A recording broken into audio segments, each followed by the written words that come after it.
আসসালামু আলাইকুম। আমি আজকে শিমের বিচি রান্না করেছিলাম। আমি কিভাবে শিমের বিচি রান্না করি তা আপনাদের সাথে শেয়ার করব। আমি এখানে হাফ কেজি শিমের বিচি নিয়েছি। শিমের বিচিগুলো চামড়া ওঠায় সাথে আলু দিয়ে দিয়েছি একটা।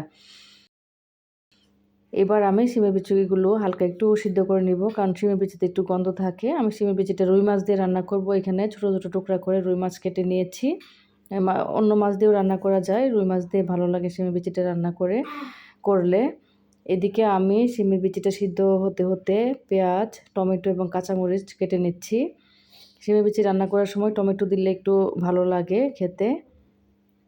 আমার শিমের বিচিটা হালকা একটু সিদ্ধ হয়েছে, বেশি সিদ্ধ করা যাবে না, হালকা একটু সিদ্ধ করে নিতে হবে, কারণ শিমের বিচিটা একটা গন্ধ থাকে।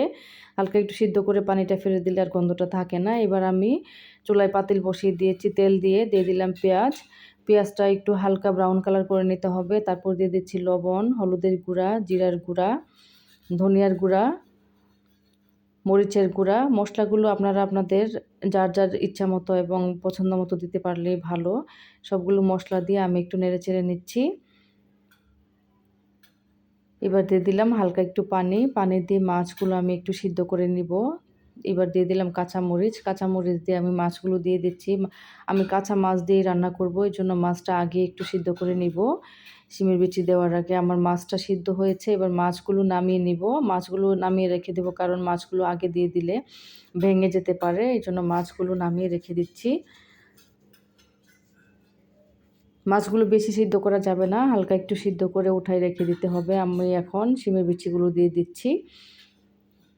শিমের বিচিগুলো দিয়ে একটু নেড়েচেড়ে দিয়ে 10 মিনিটের জন্য ঢাকনা দিয়ে দিব। 10 মিনিটে আমার শিমের বিচিটা সিদ্ধ হয়ে যাবে, কারণ আমি আগে হালকা একটু সিদ্ধ করে রেখে দিয়েছিলাম। এবার আমি ঢাকনা দিয়ে দিলাম। ঢাকনা দিয়ে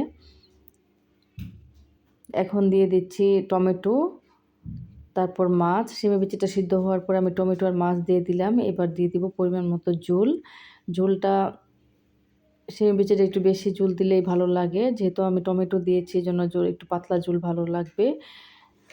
শিমের বিচিগুলো হতে হতে আমি এদিকে ধনিয়া পাতা কেটে নিচ্ছি। শিমের বিচি রান্না করলে অবশ্যই ধনিয়া পাতা দিতে হবে। আমার শিমের বিচিটা সিদ্ধ হয়ে গেছে, তরকারিটা প্রায় হয়ে গেছে। এবার আমি ধনিয়া পাতা দিয়ে নামিয়ে ফেলবো। এই তরকারিটা যখনই আমি রান্না করি আমার শ্বশুরের কথা খুব বেশি মনে পড়ে। আমার শ্বশুর এই তরকারিটা খুবই পছন্দ করতো। যখনই বাসায় আসতো এই সিজনে আমি সবসময় রান্না করার চেষ্টা করতাম। আমার শ্বশুর অনেক পছন্দ করে খেত এই তরকারিটা। আর এই শিমের বিচিটা আমার বাসায় সবাই পছন্দ করে, মোটামুটি আমার ছেলে, আমার হাজব্যান্ড, সবারই অনেক পছন্দ, আমারও অনেক ভালো লাগে। অনেক বেশি এই সিজনের অনেক মজার একটা তরকারি। সবাই ভালো থাকবেন। আসসালামু আলাইকুম।